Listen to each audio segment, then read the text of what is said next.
Throughout the histories of Arda, there have been many strongholds that have held against the forces of darkness throughout the ages, be that for the elves, men, dwarves, or other races trying to hold back the force of the shadow.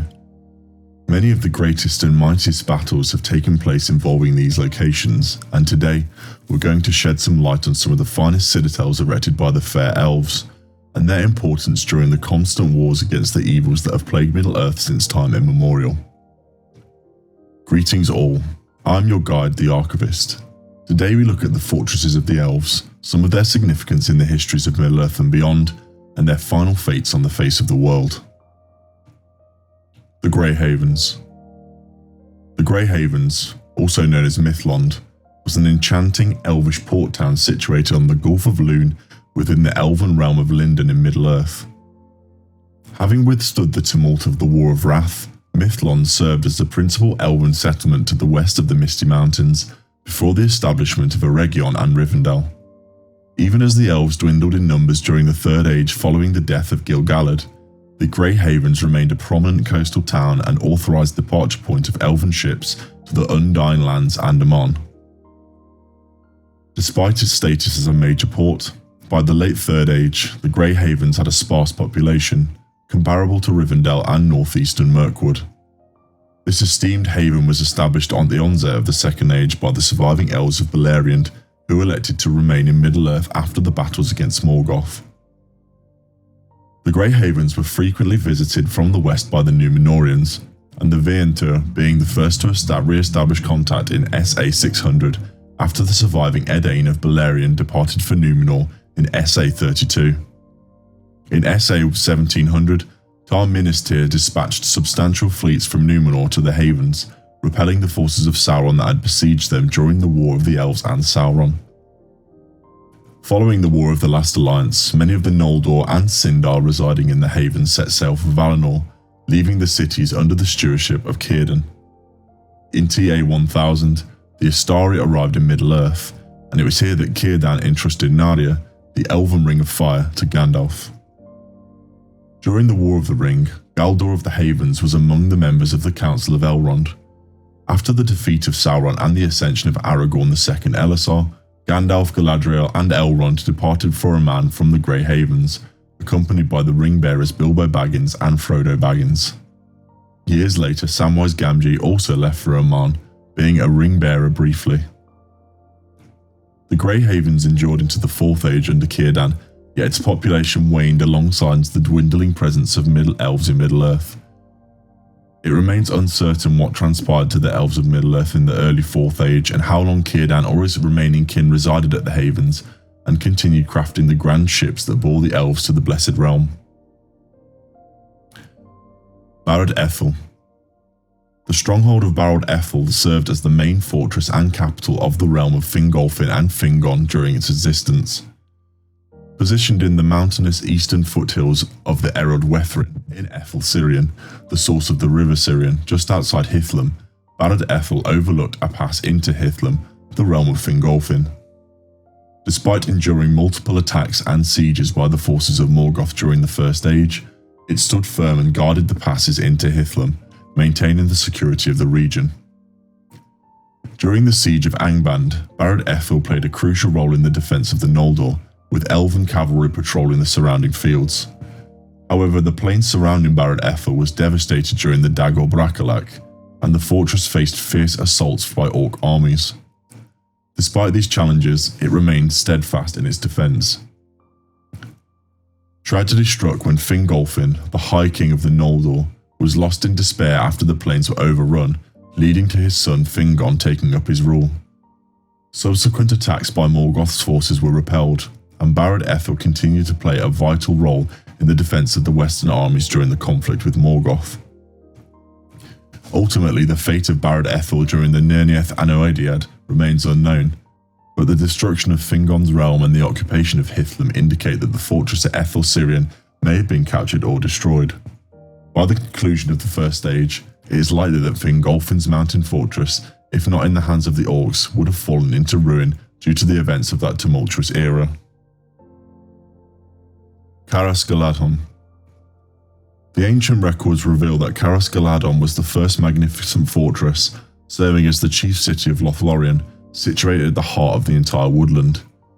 Positioned in the Nath of Lorien, the central region of the Sylvan Elven realm, this fortress was constructed amidst the Malorn trees bestowed upon Galadriel by Gil-galad. It was notably the dwelling place of Celeborn and Galadriel. The circular layout of Caras Galadhon spanned approximately 3,000 feet from east to west and was enclosed by a wall of great earth, fortified by a substantial moss-covered moat. Moreover, a lengthy stone road outside the foss extended for many miles around the western perimeter of the city.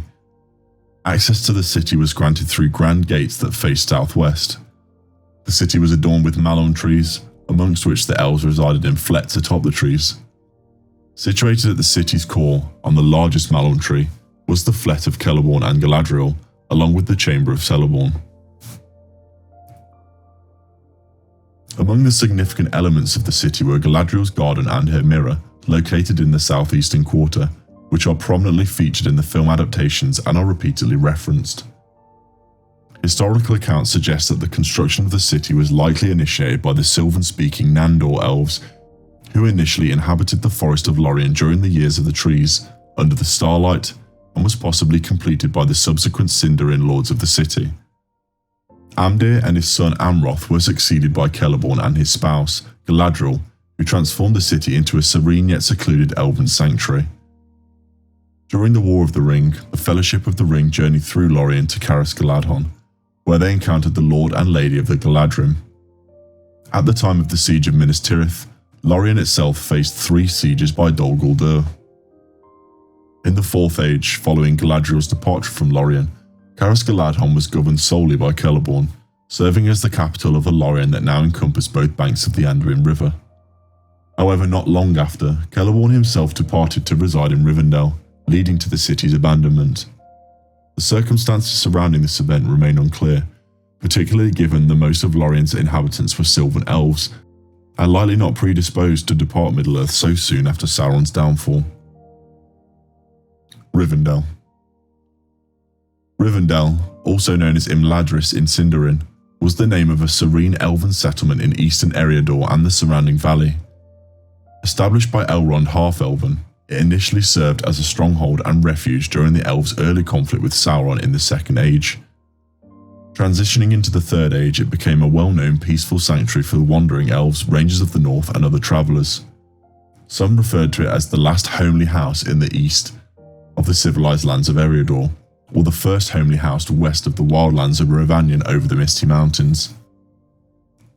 Nestled in a tranquil, secluded valley at the edge of a narrow gorge of the River Brunnen, Rivendell was cleverly concealed within the moorlands and foothills of the Misty Mountains. One of the primary routes to Rivendell passed through the nearby ford of Brunnen.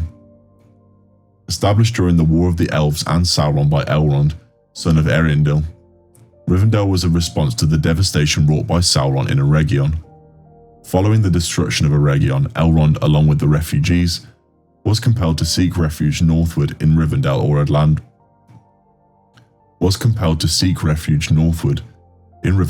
Imladris. Subsequently, the valley became the site of a fortified sanctuary bearing the same name. Although Sauron discovered and laid siege to the valley, he retreated upon the arrival of the Númenóreans. After the formation of the last alliance of elves and men, the forces of Gil-galad and Elendil assembled in Imladris to prepare for war and then journeyed over the high pass southeast to what would become Dagorlad. In the aftermath of the disaster of Gladden Fields, the sole surviving son of Isildur, Valandil, was nurtured in Elrond's abode in Rivendell until he was ready to assume the throne 8 years later. During the rise of Angmar in the 14th century of the Third Age, Rivendell once again came under siege from TA 1356 to TA 1409. The siege was broken by reinforcements from Lothlorien, leading to the repulsion and subjugation of Angmar for a period. Nonetheless, in TA 1974, Arthedain fell to Angmar. Elrond then dispatched Glorfindel and a group of elves to join forces with the armies of Eärnil II and Círdan, ultimately defeating Angmar for the good at the Battle of Fornost. Following the fall of Angmar, the heirs of Isildur sought shelter in Rivendell.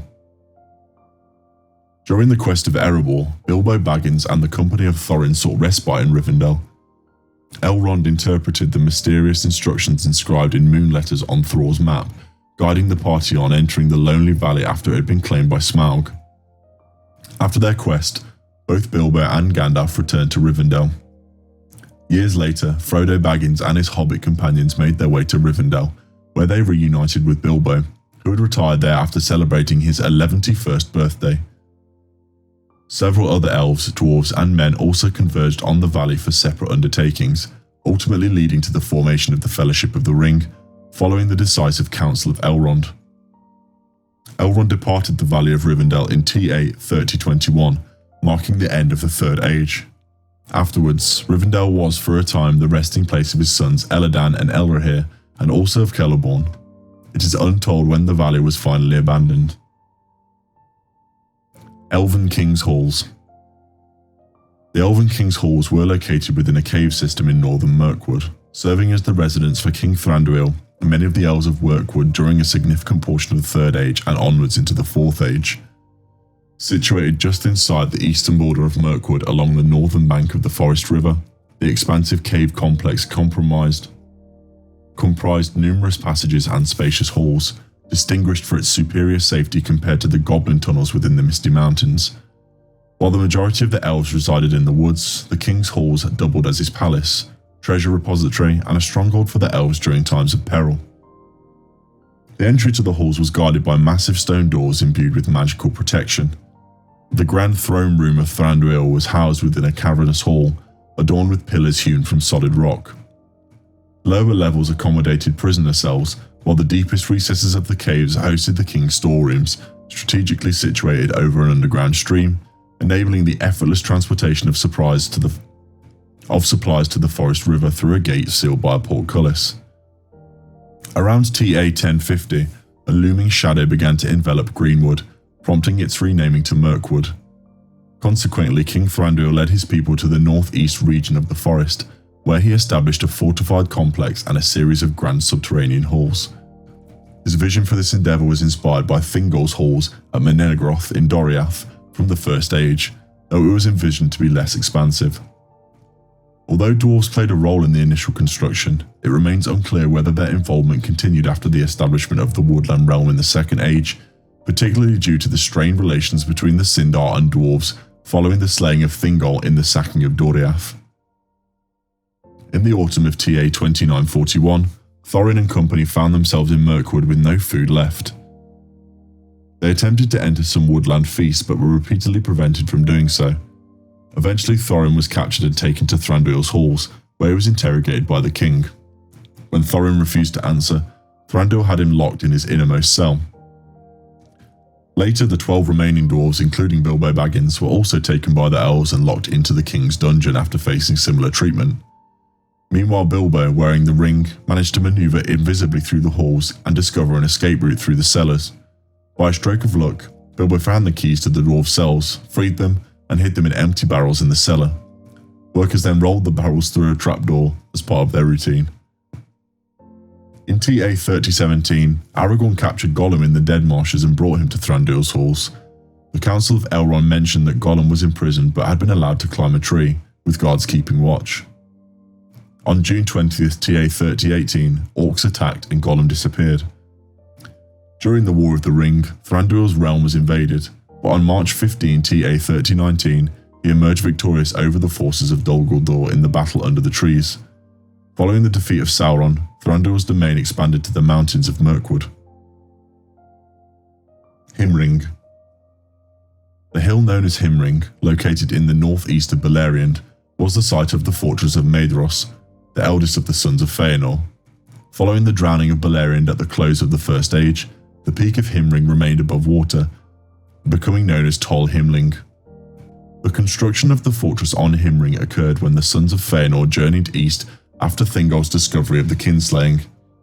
It served as the primary stronghold of Menegroth, who used it to defend the northeastern border area, later recognised as the March of Menegroth. Himring endured the Dagor Bracolak and provided refuge for many survivors from the neighbouring regions, including Maedross's brother Maglor. It stood for countless years until the Nirnaeth Adonediad, however it is not mentioned in the published Silmarillion thereafter. The implication is that it was abandoned, as the Sons of Feanor likely lacked the resources to maintain it, even if they had chosen to. Following the War of Wrath, only the summit of the hill remained, appearing as a small island on the northwest coast. On the original maps accompanying the Lord of the Rings, it is labelled Himring. It was among the few high points in Beleriand to survive as islands, and was easy to identify, as it depicted on most maps in Middle-earth during the Third Age. Minas Tirith of the First Age. Minas Tirith, once a formidable watchtower and fortress located in the Isle of Tol Sirion, played a crucial role in guarding the pass of Sirion against the forces of Morgoth during the First Age. Constructed by Finrod Falagun in the late First Age to oversee Morgoth's activities in the northern plain of Ardgallen, Minas Tirith was entrusted to Orodreth, Finrod's nephew, who faithfully protected the Vale of Sirion for many centuries. However, in FA 457, Sauron invaded the stronghold following the Dagor Bracolach, leading to Orodreth's retreat to the south. Under Sauron's rule, the island was renamed Tolin Gawroth, and he began breeding and infusing large wolves with evil spirits, creating werewolves. During the quest for the Silmaril, Sauron imprisoned Beren and Finrod in the island, leading to a confrontation with Luthien and the Hound Huan.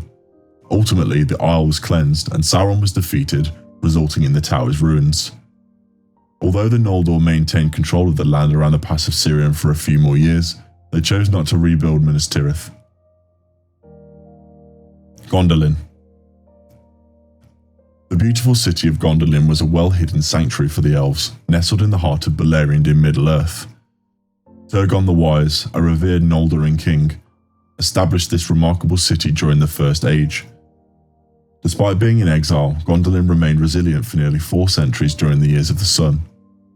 The inhabitants of this splendid city were known as the Gondolindrim.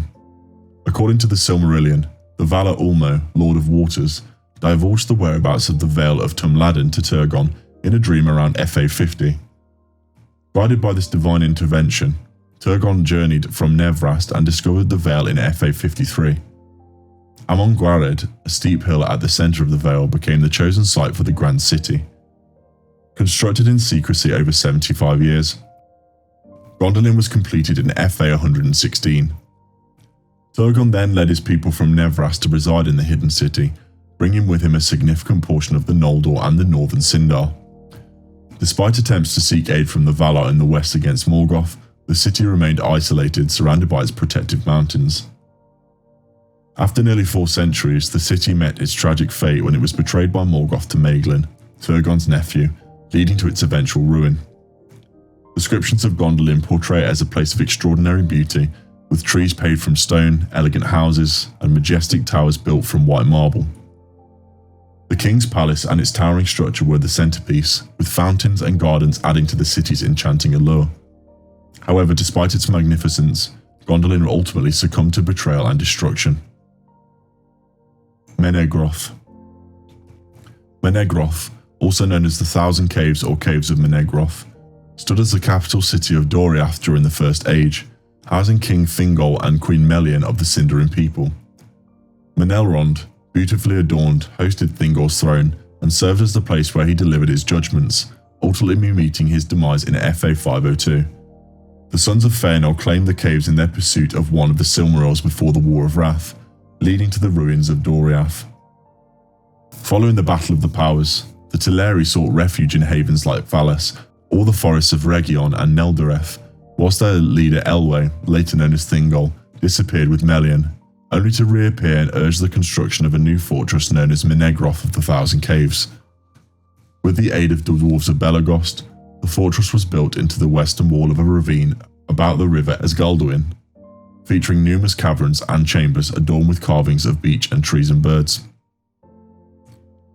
Menegroth and Doriath remained isolated due to Thingol's preference for peace and his disapproval of meddling in the affairs of the Noldor, aside from maintaining contact with his kin in Nargothrond. Despite the battles of Beleriand, Thingol abstained from involvement. In the 5th century of the First Age, Beren Akamion requested the hand of Thingol's daughter Luthien in marriage.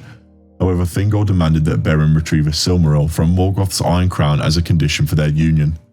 Accompanied by Luthien, Beren succeeded in their quest to Angband but faced the grave consequences. Karkaroth, the wolf guarding the gates of Angband, bit off Beren's hand holding the Silmaril. The wolf then rampaged towards Menegroth but was ultimately confronted and defeated by the courageous Juan, the Great Hound of Valinor, at the northeast banks of Esgaldwin. The Silmaril was retrieved, fulfilling Thingol's conditions. Years later, Hurin Thalion presented the renowned Nauglamir to Thingol as a gift. Thingol devised a plan to set the Silmaril into the Nauglamir and offered a reward to the dwarven craftsmen of Nogrod if they could accomplish the task. The dwarves, driven by an intense desire for the Silmaril, completed the work and then claimed the treasure for themselves, ultimately killing Thingol and escaping Menegroth. The news quickly spread, leading to the pursuit and assassination of the dwarves. Two of them managed to escape and spread false tales of their betrayal and massacre of their brethren by the elves. In retaliation, the dwarves of Nogrod amassed a great army and launched an assault on the unguarded Doriath. This led to the Battle of the Thousand Caves, resulting in heavy casualties on both sides. Mablung, the leader of the guard, was killed at the doors of the treasure chamber where the Nauglamir was kept. The dwarves of Nogrod were eventually ambushed at Sarn Athrad, on their way back by the Laquendi, led by Beren. Their king was defeated by Beren in single combat and the rest of their host was taken down by Ents. Nargothrond. The realm of Nargothrond, also known as the Caverns of Narog, was an underground elven stronghold constructed along the banks of the River Nagrod in western Beleriand during the First Age. It was first established and governed by the Noldorian king Finrod Falagun, son of Finarfin. Similar to the intricate structures of many underground dwarven cities, Nargothrond was comprised of extensive networks of caves and tunnels of varying shapes and sizes carved through the rock, possibly limestone. 3 great halls were situated around the other caves and tunnels, likely serving as the seat of the city's ruler. The deepest cave housed the innermost chamber, where Glaurung later hoarded the remaining treasures of Nargothrond. Notably, Luthien resided in a southwestern cave chamber during her time there, and the realm's armories were located in several chambers to the south of the Great Halls. The primary entrance to Nargothrond was through the doors of Felagund, facing the River Narog, leading into a sizable chamber approximately 500 feet from the Great Halls of Felagund. Inspired by Menegroth in Doriath and seeking a concealed refuge from the forces of Morgoth, Finrod established Nargothrond during the early years following the return of the Noldor to Middle-earth, where the caverns of Narog beneath the forested hills of Tar Eofaroth in the western bank of Narog. The dwarves of Nogrod assisted him and also crafted the Nauglorim for him. However, prior to the establishment of Nargothrond, the caves were inhabited by the petty dwarves, who named it Khazd-dûl before being driven out. Initially, only a narrow path along the riverbanks provided access, but later a bridge was constructed across the Narog. Finrod ruled Nargothrond until he joined Beren on his quest for the Silmaril, thereafter being succeeded by his nephew Orodreth.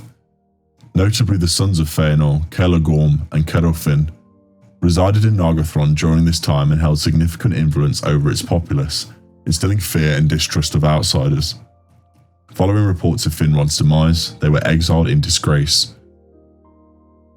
Since its establishment by Finrod, the Elves of Nargothrond had engaged in a clandestine war against Morgoth, employing stealth and ambush tactics rather than open warfare. When Turin was led there by Gwyndor, he gained high regard from Orodreth, the king of Nargothrond, and advised a different strategy. Turin Turambar rose to become one of the principal leaders, urging the people to abandon their long-standing reproach and openly confront Morgoth. Turin convinced Orodreth to construct the Bridge of Nargothrond to facilitate swift movement of troops onto the battlefield. Orodreth built the bridge extending from his doors across the Narog and engaged in open warfare against Morgoth. Despite centuries of searching, Morgoth had been unable to locate the stronghold of Nargothrond, but now not only was its whereabouts exposed, but the new bridge would also eliminated the protection of the River Narog. Subsequently, Glaurung the dragon was dispatched from Angband with a horde of orcs to seize the city. After the defeat of Nargothrond's army at the Battle of Tumhalad in FA 495, Glaurung and his army advanced south, crossing the bridge, pillaged the city, either killing or enslaving some of its inhabitants. The survivors sought refuge in Doriath, leading to Thingol's awareness of the fall of Nargothrond. Glaurung then established himself as the Dragon King of Nargothrond until FA 499, when he journeyed northeast to Brethil to confront Turin Turambar, who ultimately slew him. Although the realm ceased to exist, Mim the petty dwarf laid claim to the caves and their treasures as recompense for the suffering of his people, until Húrin arrived and killed him for betraying his son. Subsequently, the treasure, including the Nauglamir, were taken by the elf kingdom of Doriath and presented to King Thingol. Eventually the caves were destroyed during the War of Wrath, along with all of Beleriand. Ost-In-Edhil. Ost-In-Edhil served as the thriving capital city of the elven realm of Eregion during the ancient days of the Second Age. The city was established by the Noldor in SA 750, strategically positioned at the convergence of the river Sirannon and the Glanduin. To foster interactions between the Dwarves and the Elves, the Elven Way was built, extending all the way to the west gate of Khazad-dûm under the watchful gaze of the Misty Mountains. Celebrimbor, the esteemed founder and leader of the Gwaithir Myrdan, and the grandson of Fëanor, governed the city. It was within Ost-In-Edhil that the Noldor crafted the infamous rings of power with knowledge imparted by Sauron, masquerading as Anatar, giver of gifts. Unbeknownst to the Noldor, Celebrimbor foiled Sauron's intricate plan by concealing the rings, steadfastly refusing to surrender them. This led to the conflict known as the War of the Elves and Sauron, resulting in the utter destruction of Ost-In-Edhil by Sauron's forces. Although the city lay in ruins after, its remnants endured into the Third Age. Nearly 3,000 years later, the Fellowship of the Ring stumbled upon the remnants of Ost-In-Edhil as they approached Moria. As they passed through, Legolas discerned an ethereal message seemingly emanating from the stones, lamenting the loss of the Elves of Eregion. Deep they delved us, high they built us, fair they wrought us, but they are gone. And so I have now covered the content for this video, but if there is anything that has been missed, please share them in the comments down below. If you enjoyed this content, please remember to like the subscribe and like waystones down below. Now Luia Gavanadvan, until we meet again.